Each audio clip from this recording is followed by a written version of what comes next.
relationships with Indigenous communities, but serves as a gesture of respect to the land we are on. Please join me in saying the Pledge of Allegiance. Madam Chair, may I speak on the Pledge of Allegiance, please? It's a matter on the agenda. I'd like to speak briefly on this matter. Absolutely. Thank you. Thank you, Chair. I want to bring this to your attention because I think it's important.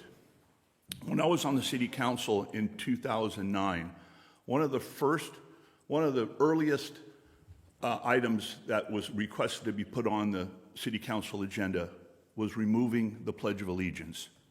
And that motion was brought forward by Vice Chair at the time, Mr. Bob Coleman. And I was sitting over here on this seat when he brought this up, and Councilwoman Pat Gilardi was sitting next to me, I believe. And he told the reasons why we should eliminate the Pledge of Allegiance. And he opened it up for discussion, and I explained to Mr. Coleman how inappropriate and how wrong that was.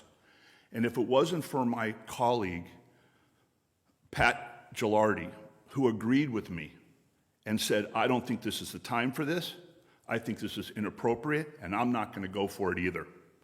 The two of us were able to persuade one other council member to kill that item to be up for agenda. And it lost support.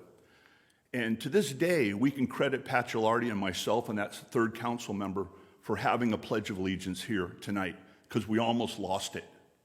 Okay, so I want you to know that if you haven't heard that story, you've heard it now. Thank you very much, Chair. Please join me in saying the Pledge of Allegiance. I pledge allegiance to the flag of the United States of America and to the republic for which it stands, one nation, under God, indivisible, with liberty and justice for all. Next, we move on to agenda item 5, which is the approval of minutes.